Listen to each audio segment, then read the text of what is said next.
And how were they settled? I think it was supposed to be an honor.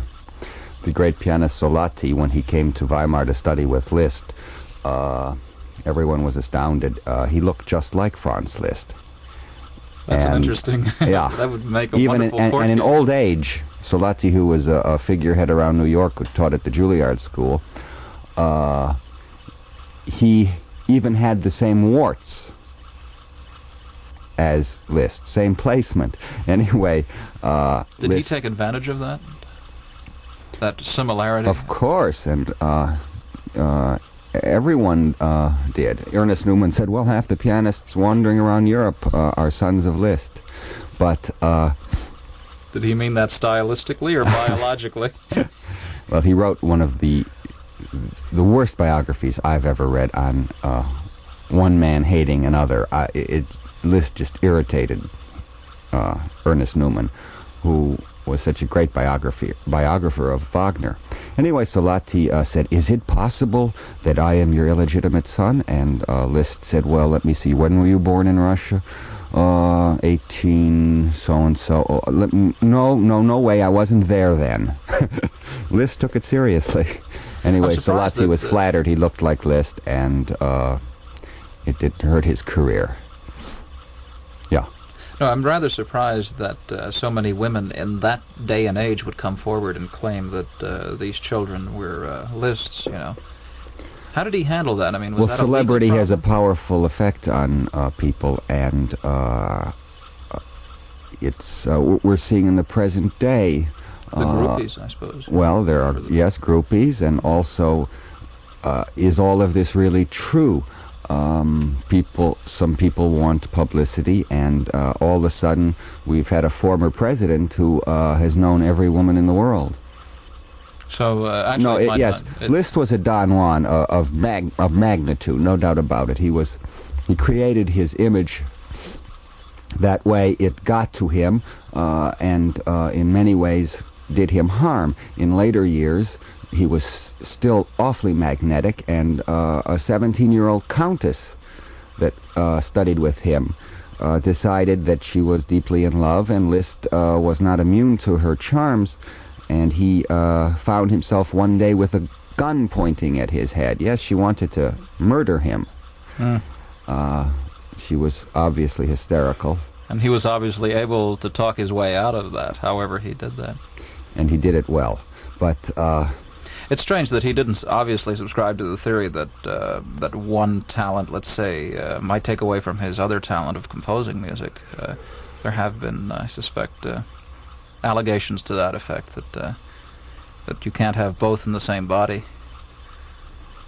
Well, it's difficult to be multifaceted. Obviously, Liszt was a man of immense energies, far beyond the average. The composer, the pianist. And remember, he was interested in politics, science. He never stopped reading. He felt a bit inferior because he didn't have a formal education, that kind of thing, so he never stopped working. He was a letter writer of magnitude. 1,000 letters alone are published of the Wagner-Liszt correspondence. Think of that. The teacher Liszt. He was an endless man. And as we have seen, the composer Liszt is certainly a man of great variety and experimental quality and some greatness in certain works. And we have today one of his very great masterpieces, a work still not well known. It's from a suite, religious and poetic harmonies, and it's based on a poem by Lamartine, who was a very big influence in his young life. It's called Bénédiction to God in the Solitude. It's a long piece. We have two performances, one by Garrick Ohlsson, and then we'll have another one by the composer, Ernst Levy. Let's begin with Garrick Ohlsson in Liszt's Bénédiction to God in the Solitude.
The American pianist Garrick Ohlsson in Liszt's Benediction to God in the Solitude.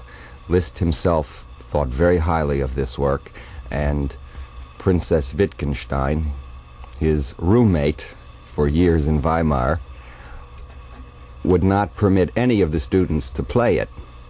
Only Liszt could play this for her, and perhaps that's the reason it never became known. Dana Bate has just walked into the room, and Dana, don't leave just because you have this feud with Matt. He's called Dana Bate, Dana Bate. Yeah. You were listening to the Liszt work very closely. Yes, I was. Did you have something to say to Matt? Well, only that, is that his name? Yes, and I heard yesterday you called him Matt Oboe. What is this feud between you two? Oh, no, there's no feud at all. It's really quite friendly. I have to stick around in the morning at 6 o'clock. My show is finished, but I have to stay around for a while in the morning in order to help him out for the first hour and a half or so. So I didn't realize that he was still here at 11:30 in the morning. Well, you're now here 20 hours a day. Well, I know. Somebody has to oversee the work being done. Matt, are you hurt?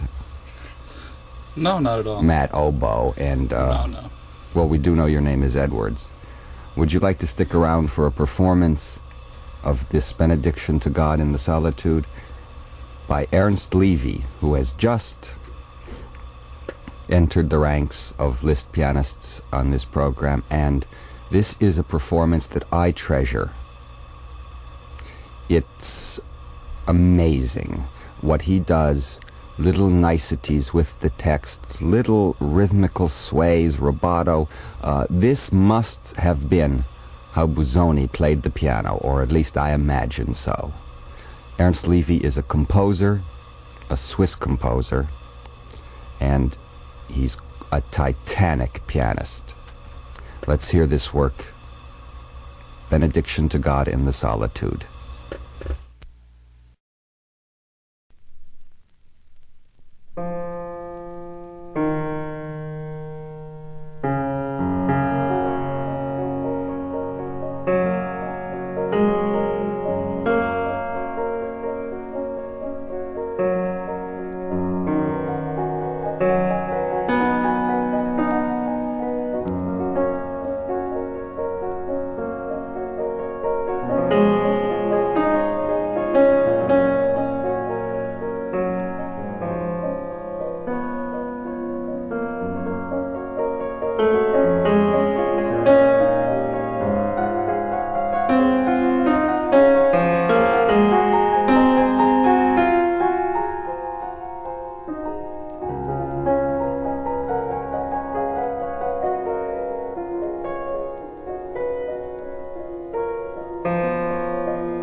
One of the great pieces of Liszt interpretation in the hands of Ernst Levy, the Benediction to God in the Solitude.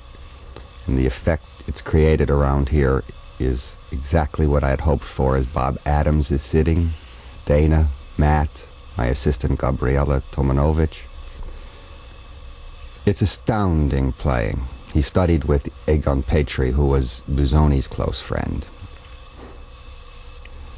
You were saying that you had some of his Beethoven. I have his Opus 109, I think it is, and I just love it. It's so completely different. You know, Schnabel was always my favorite, and I just ran across this record, the Opus 109, and it was out of print, and you know, it can't be gotten, and I picked it up, and I was just astonished at the way he approaches Beethoven.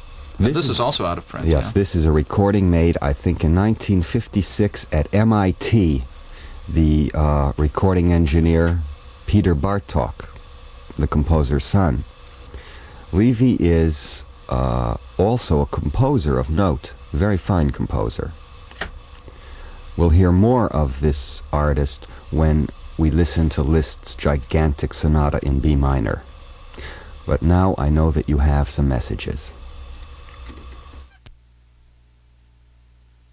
So again, here's David Dubal. Well, from the Benediction to God in the Solitude, we move to Liszt in Naples, and we'll hear Cziffra playing his Tarantella from the third book of his Years of Pilgrimage in a suite, Venezia and Napoli. This Tarantella is a brilliant work and has become popular. Georges Cziffra, the artist.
Liszt's Tarantella, Cziffra, the artist, and on the record jacket it says Cziffra, born in 1921 in Budapest. It was not until 1956 that circumstances allowed him to pursue an international career. War interrupted his studies at the Franz Liszt Conservatory in his native city, and Cziffra, who was taken prisoner, was not free to take up music again until 1947. He was imprisoned again, this time for political reasons, in 1950, and his true career as a pianist began only with his release in 1953. The Western world first heard him after the tragic events which overtook Hungary in 1956, during the course of which Cziffra left the country with his wife and son. Since that time, he has been acclaimed as one of the leading interpreters of the Romantic repertoire, and particularly of his compatriot Franz Liszt. And we'll continue with Franz Liszt's music on our next program tomorrow at 11:05.